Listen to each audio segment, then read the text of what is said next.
Bonjour, sans le savoir, nous sommes entourés d'hommes qui font semblant. Ça peut être à l'église, ça peut être au travail, ça peut être dans la famille, ça peut être des amis. Il y a beaucoup de personnes qui font semblant, ce sont des caméléons. Quand ils s'approchent de nous, ils prennent une certaine couleur, une certaine forme, une certaine attitude, mais leur cœur est très éloigné de nous pendant qu'ils nous font des éloges ou qu'ils nous donnent des compliments. Leur cœur peut être complètement à l'opposé de ce qu'ils sont en train de dire. On est en train de parler des mauvais hommes et particulièrement des mauvais hommes de la Bible. Hier, on a partagé ensemble sur l'égoïsme. Alors, l'égoïsme, c'est qu'est-ce que je vais pouvoir prendre de toi ou qu'est-ce que ça va pouvoir m'apporter. Les gens qui font semblant ou qu'on peut appeler les hypocrites, c'est qu'est-ce que ça va paraître, qu'est-ce que ça va donner comme image.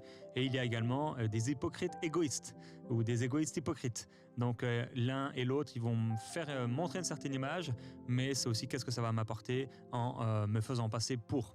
Et dans cette pensée du jour aujourd'hui, comme on partage sur la particularité d'un personnage biblique, on va parler aujourd'hui de l'hypocrisie de Judas. Judas qui était l'un des 12 avec le Seigneur Jésus-Christ comme choisi par le Seigneur Jésus pour être l'un de ses apôtres, l'un de ses disciples. Alors c'est une chose que d'être choisi par le Seigneur, appelé par le Seigneur. C'est une autre chose de remporter la course. Et ma prière pour toi mon frère, et également pour toi ma sœur, c'est que tu puisses arriver au bout de la course et recevoir du Seigneur la couronne incorruptible qu'il va te donner pour cette vie livrée entre ses mains, vécue pour lui. Nous sommes des gens de foi. Nous sommes des hommes et des femmes de foi. Nous voulons marcher dans la foi, persévérer dans la foi, courir dans la foi et continuer de marcher dans la sainteté, l'obéissance jusqu'à la fin. Continue de marcher avec Dieu. Et comme on le partageait hier après le court témoignage de notre sœur Myriam de France, je veux t'encourager, même si l'autre a commis des erreurs envers toi, que cela ne te fasse pas tomber, mais que tu puisses continuer, toi, à marcher avec Dieu, parce que chacun aura à rendre compte pour lui-même devant le Seigneur. Donc même si l'autre commet l'adultère, ne commets pas toi l'adultère par vengeance, par esprit de vengeance ou par une autre motivation qui pourrait naître dans ton cœur, mais que tu puisses garder ton cœur au nom de Jésus-Christ jusqu'à la fin. C'est pas parce qu'on te vole que toi aussi tu vas voler. Je me souviens de quelqu'un qui était dans mon entourage et on lui avait volé quelque chose dans sa voiture. Parce qu'on lui avait volé quelque chose dans sa voiture, il a volé, ou c'était une femme en fait, elle a volé quelque chose dans une autre voiture. Alors n'agis pas ainsi. C'est une personne qui n'est pas chrétienne, mais marche dans la sainteté. On va lire ensemble dans Jean chapitre 6 avec Marie.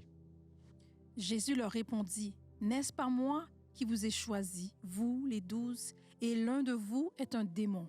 Il parlait de Judas Iscariote, fils de Simon, car c'était lui qui devait le livrer, lui, l'un des 12. Waouh, il y a des passages et des versets comme ça dans la Bible, c'est vraiment, on pourrait s'arrêter là dans la méditation et juste rester sur ces deux versets parce que c'est tellement fou.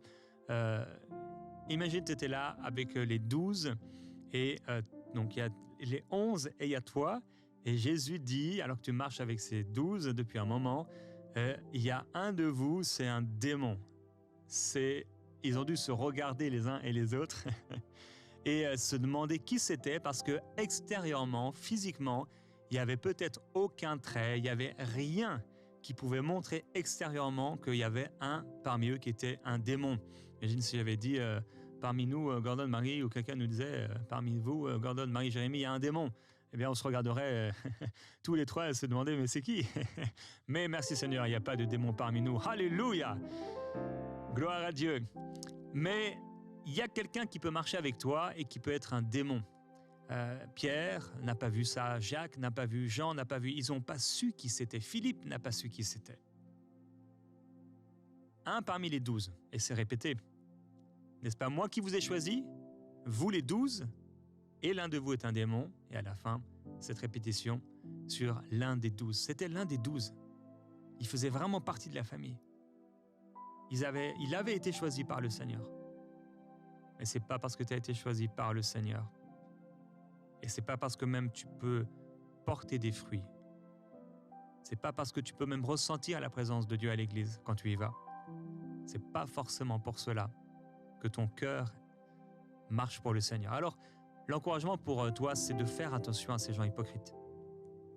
parce qu'ils peuvent être autour de toi. C'est pas te faire peur et t'amener à soupçonner le mal. On va lire dans Jean chapitre 12, verset 3 jusqu'au verset 8. Marie, ayant pris une livre d'un parfum de nard pur de grand prix, oignit les pieds de Jésus et lui essuya les pieds avec ses cheveux. Et la maison fut remplie de l'odeur du parfum. Un de ses disciples, Judas Iscariote, fils de Simon, celui qui devrait le livrer, dit « Pourquoi n'a-t-on pas vendu ce parfum 300 deniers pour les donner aux pauvres ?» Il disait cela non qu'il se mit en peine pour les pauvres, mais parce qu'il était voleur et que, tenant la bourse, il prenait ce qu'on y mettait. Mais Jésus lui dit « Laisse-la garder ce parfum pour le jour de ma sépulture. Vous avez tous les pauvres avec vous, mais vous ne m'avez pas pour toujours. » Alors tu es là avec le Seigneur Jésus-Christ et Jésus t'a donné la responsabilité du portefeuille du ministère, du compte en banque ou de ce coffre ou à l'époque peut-être une poche de cuir. On met l'argent là-dedans et toi en fait tu prends de temps en temps ce qu'on y met. Mais t'imagines un peu la chose quand même, c'est complètement fou. Tu es avec le Seigneur Jésus, le Fils de Dieu, et tu prends de temps en temps l'argent qu'on met pour le ministère de Jésus, pour les hébergements, pour la nourriture, pour les déplacements, pour les pauvres. Et toi, tu prends l'argent des pauvres pour toi-même. C'est terrible. Et Jésus, le texte le répète, c'était vraiment l'un des 12. Et il ose dire en plus, devant ce parfum qui est répandu, parce que pour lui, c'était de l'argent perdu. S'il avait donné ce parfum, eh bien, il l'aurait vendu. Il aurait dit comme certains, tu sais, ces personnes, tu les envoies acheter de la nourriture et tu leur donnes 200 et ça a coûté 100, mais ils te disent que ça a coûté 200. Et il y a 100 pour le magasin, il y a 100 pour eux. Donc en fait, ils se prennent à chaque fois un peu d'argent pour eux. Ça arrive beaucoup, ce genre de personnes, de travailleurs, qui vont et qui ne rendent pas exactement les choses comme ça aurait dû être fait. Et donc Judas a l'audace de dire, de reprendre même et de corriger Jésus sur la manière dont les choses sont faites, parce que ce parfum, c'était l'équivalent d'une année de salaire d'un ouvrier moyen. Et on va voir que bien plus tard, on va proposer à Judas l'équivalent d'un mois de salaire. Alors s'il a perdu l'équivalent d'une année de salaire, une somme d'une année de salaire, il va accepter quand on va lui proposer l'équivalent d'un mois de salaire. Jésus a été livré pour un mois de salaire d'un ouvrier moyen. Dans Jean, on lit avec Marie au chapitre 13. Pendant le souper, lorsque le diable avait déjà inspiré au cœur de Judas Iscariote, fils de Simon, le dessein de le livrer, Jésus, qui savait que le Père avait remis toutes choses entre ses mains, qu'il était venu de Dieu et qu'il s'en allait à Dieu, se leva de table, ôta ses vêtements et prit un linge dont il se ceignit. Ensuite, il versa de l'eau dans un bassin et se mit à laver les pieds des disciples et à les essuyer avec le linge dont il était ceint. Il vint donc à Simon-Pierre et Pierre lui dit « Toi, Seigneur, tu me laves les pieds. » Il est écrit, lorsque le diable avait déjà inspiré au cœur de Judas de le livrer, c'est là que Jésus s'est mis à laver leurs pieds. Tu imagines encore la scène, mais qu'est-ce qui s'est passé dans le cœur de cet homme? Bon, j'en ai déjà parlé dans le livre Walking Love, le 1, le livre rouge, de ce qui s'est passé certainement dans son cœur, après avoir vu certaines choses.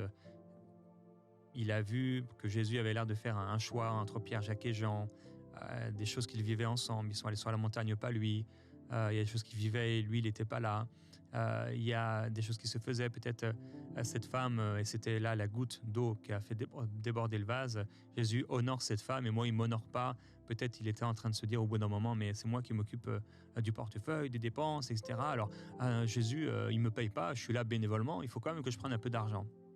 Fais attention, parce que ce que tu fais là, tu peux le faire dans le secret, mais Dieu te voit. Dieu te voit. C'est pourquoi j'ai prié hier que la crainte de Dieu soit dans ton cœur. Parce que tu vas te retrouver devant Dieu et tu ne pourras pas dire « mais » et essayer d'expliquer pourquoi. Ça ne marchera pas. Et Jésus commence à laver les pieds de l'un, de l'autre. À un moment, il arrive à Pierre. Et à un moment, il arrive à Judas. Dans son cœur, à Judas, il a déjà pris la décision de livrer Jésus. Et Jésus est là, à genoux, habillé comme un serviteur, et il te lave les pieds. Et toi, tu dis rien. Judas était un champion pour faire semblant. Je fais semblant d'être parmi les disciples. Je fais semblant d'être un disciple. Je fais semblant de faire partie de la famille. Je fais semblant. Personne ne voit rien, mais Dieu voit. Dieu voit. Je t'encourage aujourd'hui à ne pas faire semblant. Parce que faire semblant, c'est dangereux. Être hypocrite, c'est dangereux. On va prendre un moment de louange à la présence du Seigneur et qu'il y ait un travail de l'Esprit. Père, je prie qu'il y ait un travail de l'Esprit dans le cœur de mon frère, de ma sœur,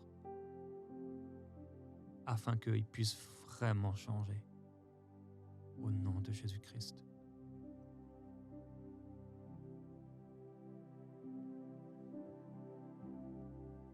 Le chant terminé, le rideau retombe, je viens simplement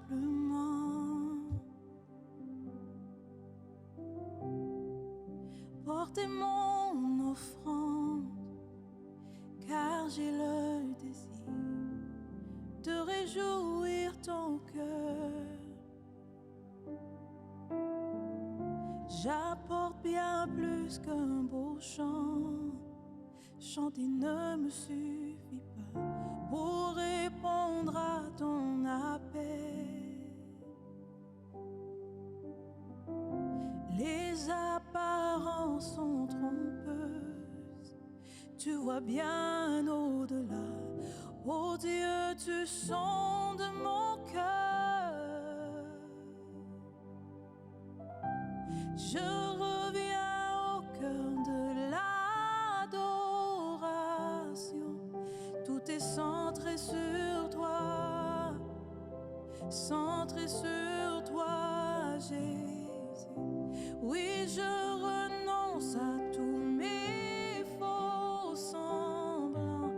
Tout est centré sur toi. Oui, demande pardon au Seigneur. Centré sur toi, Jésus. Si tu as péché, demande pardon au Seigneur. Continue, Marie. Je reviens au cœur. Tu sens dans ton cœur, tu as été hypocrite. Tout est centré sur toi. Relâche l'hypocrisie. Centré sur Arrête toi, de faire semblant. Jésus. Arrête de faire semblant. Arrête de faire semblant. Enlève cette carapace. Tout est centré sur C'est pas qui tu es. toi. C'est pas qui tu es. Centré sur toi, Jésus. Enlève ce manteau qu'on a mis sur toi. C'est pas toi, c'est pas toi. Et quelqu'un, tu fais semblant dans ton identité d'être ce que tu n'es pas. Tu as subi l'abus et depuis cet abus, ça t'a amené à vouloir être quelqu'un d'autre. Centré sur Mais au nom de Jésus-Christ, reçois la délivrance et sois celui que Dieu a créé. tout est centré sur toi. Dieu créa l'homme Centré sur toi. et il créa la femme et il les bénit. Il les créa à l'image de Dieu. Tout est centré sur toi. Père, Centré sur toi, mon Dieu. merci pour l'œuvre de sanctification, l'œuvre de vérité.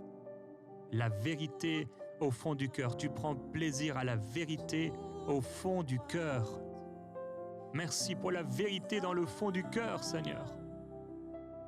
Oui, les apparences sont si souvent trompeuses.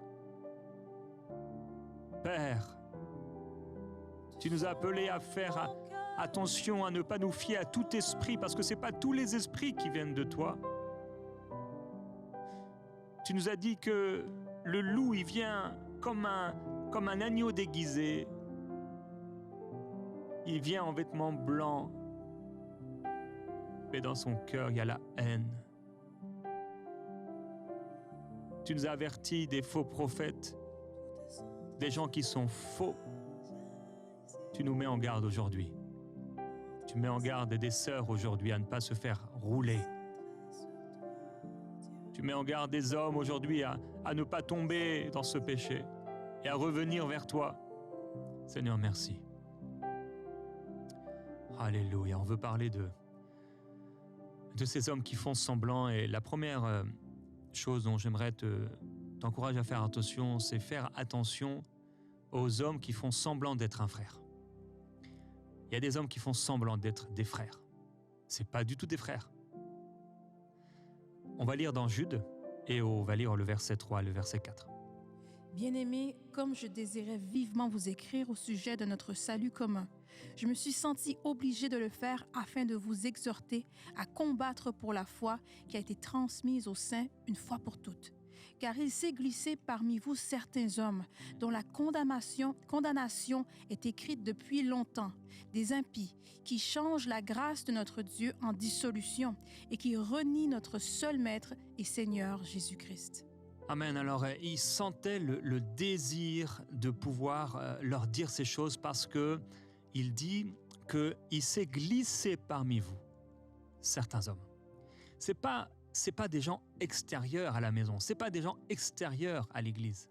C'est des gens qui sont là parmi vous. C'est des gens qui sont là au milieu de nous. C'est quand tu es dans le ministère pastoral et même au-delà du ministère, bien sûr, tu as l'onction de Dieu, tu as l'Esprit de Dieu à l'intérieur de toi. Et des fois, tu sens que il y a quelque chose qui cloche avec cette personne. Et c'est à leurs fruits que vous les reconnaîtrez. Et comme je l'ai déjà dit, pour pouvoir savoir si un fruit est vraiment bon, il faut le manger, mais il faut le digérer. Parce que tu peux le manger, ça peut paraître très bon. Il y a des gens qui suivent des soi-disant serviteurs de Dieu et c'est beau à voir, et c'est propre peut-être à donner du discernement, et c'est agréable à la vue, et c'est bon à manger, mais tu retournes chez toi et tu es complètement malade. Et là, tu vomis. Parce que tu es malade et ce que tu as mangé, en fait, c'était infect, c'était empoisonné, c'était mauvais. Il dit qu'il s'est glissé parmi vous. Donc, ils sont venus comme ça et hop, ils sont au milieu de l'église et il dit ce sont des impies. C'est des faux frères. Ils font croire que c'est des frères, mais ce n'est pas des frères. Ils peuvent avoir une grosse Bible.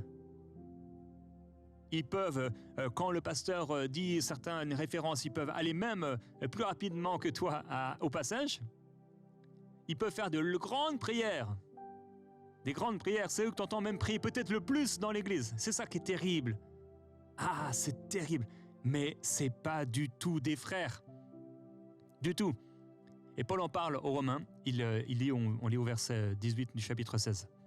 Car de tels hommes ne servent point Christ notre Seigneur, mais leur propre ventre, et, par des paroles douces et flatteuses, ils séduisent les cœurs des simples. Et oui, ils ont des paroles douces et flatteuses. Et c'est qui séduisent ? C'est pas ceux qui sont fermes dans la foi, c'est pas ceux... En fait, c'est les simples.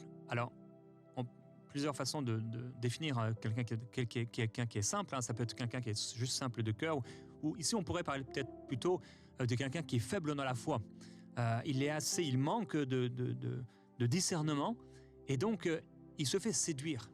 Et dans l'Église, eh bien, il y a ces hommes qui ne servent pas le Seigneur. Ils donnent l'impression de servir le Seigneur, mais en fait, c'est pas le Seigneur qui servent, c'est leur ventre. Et c'est des gens qui sont au service. Parfois, pas toujours, mais souvent quand même, ça va être des gens qui sont au service. Ils sont en train de servir, ils sont en train de prêcher, ils sont en train de faire des choses. Ou ils sont là au milieu de l'assemblée et ils vont avoir des paroles douces et flatteuses pour toi. Mais attention, parce qu'il y a un esprit de séduction qui est derrière. Donc, je t'encourage aujourd'hui à faire attention à ces hommes qui se disent des frères, mais qui ne sont pas du tout sauvés. Ils sont perdus. Jésus-Christ n'est pas leur Seigneur, n'est pas leur Sauveur. Et ça va aller avec ce point. Attention aux hommes qui font semblant d'aimer. Fais attention à ces hommes qui font semblant d'aimer. Il y a des hommes, ils font semblant d'aimer. Combien de femmes se sont fait séduire par des hommes qui ne les aimaient pas, mais qui faisaient croire qu'ils les aimaient. On lit dans Proverbes chapitre 26, versets 24 et 25. Par ses lèvres, celui qui haït se déguise, et il met au-dedans de lui la tromperie. Lorsqu'il prend une voix douce, ne le crois pas, car il y a 7 abominations dans son cœur. Quand il prend une petite voix douce, « Oh, ma bien-aimée, tu es si belle, tu es si merveilleuse. » Combien de personnes j'ai vu, combien de femmes? J'ai même rencontré plusieurs femmes comme cela, même habitant au Canada. On venait d'arriver, plusieurs femmes comme ça, elles étaient en contact avec certains frères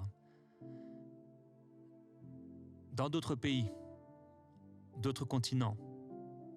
Et le frère, il est là, et en plus la femme, tu la vois, et tu peux te poser certaines questions.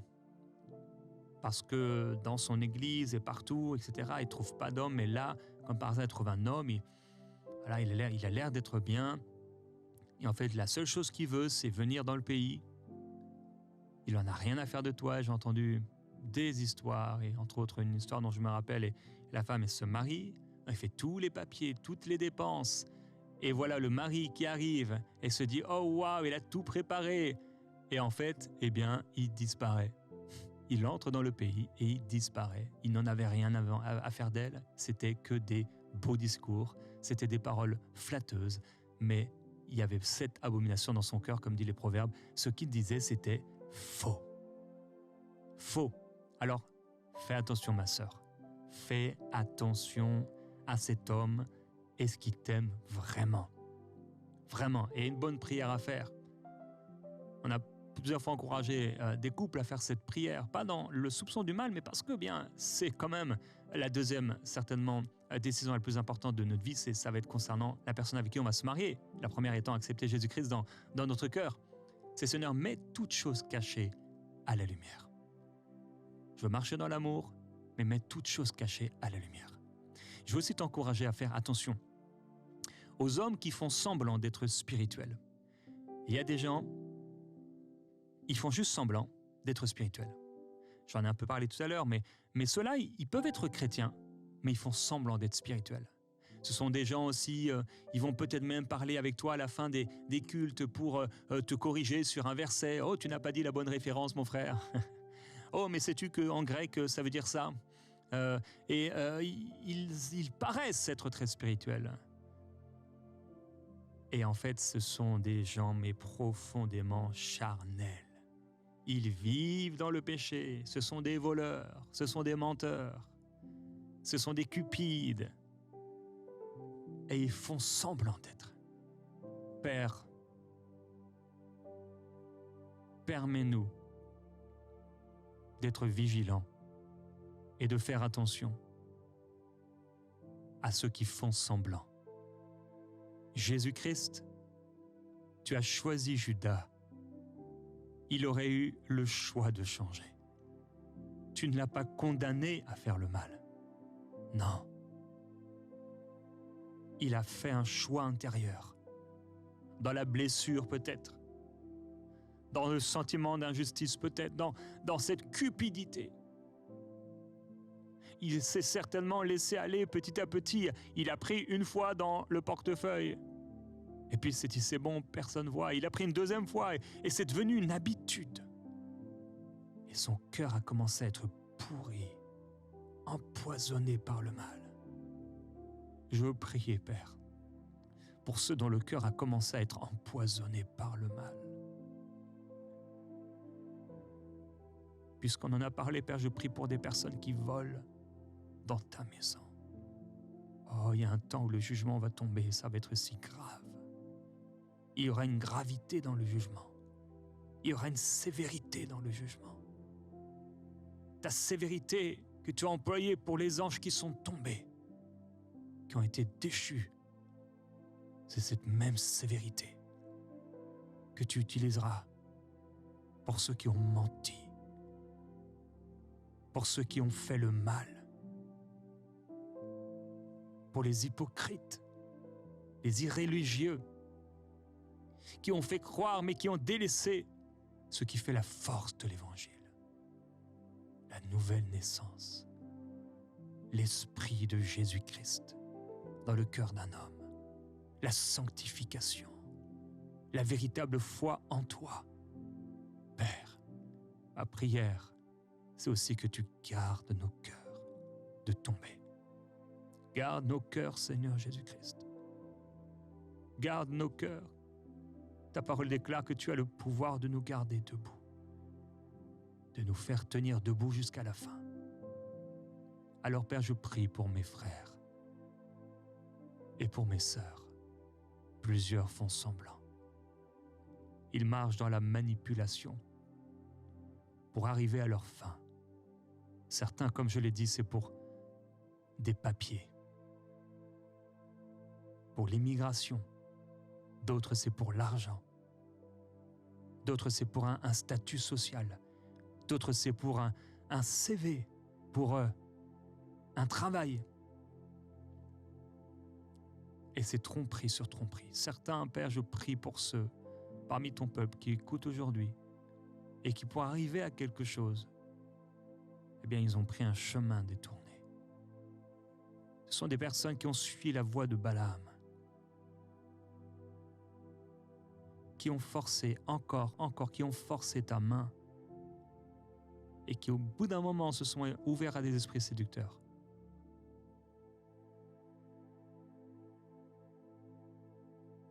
Glorieux Jésus-Christ.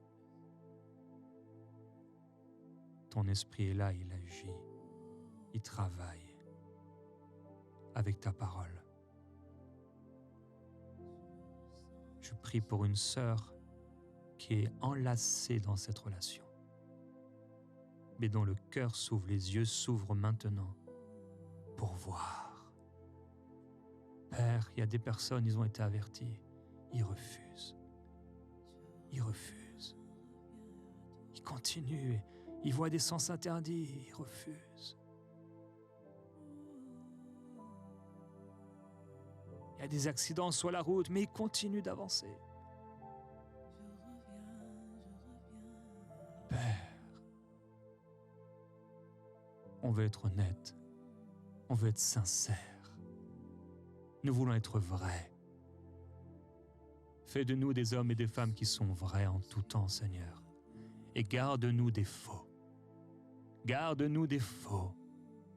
Parfois, un faux billet, on pourrait l'utiliser, ça pourrait marcher. Mais souvent, ça ne marchera pas. Je prie pour ceux qui ont utilisé des faux billets. Ils ont utilisé cette chose, ce n'était pas la bonne chose, mais ça a marché. Mais à la fin, ça ne marchera pas. Quand on le dépose chez le banquier, ça ne pourra pas marcher. Quand on arrivera devant toi, Seigneur, pour certains, ça ne marchera pas. Pour ceux qui ont été faux, ça ne marchera pas. Pour ceux qui ont été hypocrites, ça ne marchera pas. Car on peut tromper des hommes, mais on ne peut pas te tromper. Tu dis dans ta parole, on ne se moque pas de Dieu. Père, tu dis cette parole pour ceux qui sont là dans ta maison et qui prennent, et qui prennent, et qui prennent, et qui donnent jamais. Tu dis de ces hommes qui prennent et qui sont bénis et qui reçoivent et ils ne donnent pas à ceux qui l'enseignent. Et tu parles là d'une tromperie, d'une moquerie envers toi. On fait semblant, Père. Je prie que personne ne soit comme Ananias et Saphira et puisse faire croire que, pour paraître devant l'Église, quelqu'un de bien, je prie qu'il n'y ait pas une prière qui soit élevée dans l'Église pour paraître. Père, au milieu des lévites et des chantres dans l'Église, au milieu des gens qui prient et des réunions de prière, parfois, il y a eu des prières qui sont élevées et c'est simplement la motivation, c'est j'aimerais que les gens me respectent, que les gens entendent ma belle prière. Père, écarte nos cœurs de telles motivations. Merci parce que tu gardes nos cœurs purs et saints. Nous marchons dans la vérité. Nous voulons marcher dans la sainteté. Nous marcherons dans la pureté, dans la sainteté. Qui montera à la montagne de l'Éternel? C'est celui qui a le cœur pur, les mains innocentes. Père, tu as dit dans ta parole, si quelqu'un a péché, alors il peut aller voir les anciens de l'Église. Il peut confesser ses péchés et trouver le pardon et la miséricorde. Père, je prie pour quelqu'un maintenant. Ton esprit a travaillé si fortement dans son cœur depuis le début de cette émission. Il doit aller confesser ça. Donne-lui la force de le faire. il y aura une pleine délivrance. Fais-le dans le nom du Seigneur. Va voir un frère, va voir quelqu'un et confesse-toi. Dis-le à une autorité, à un responsable. Voici ce que j'ai fait, je te demande sincèrement pardon. Il y aura peut-être un temps de correction, mais ça va être bénéfique.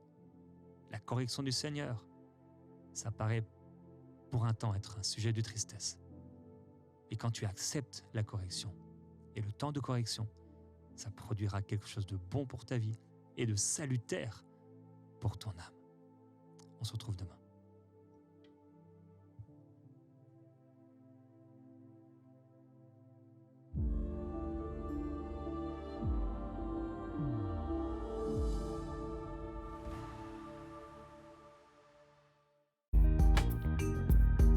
Merci à tous nos précieux partenaires, grâce auxquels cette émission a pu être réalisée. Vous aussi, rejoignez la grande famille des partenaires d'EMCI TV en faisant un don sur emcitv.com/don.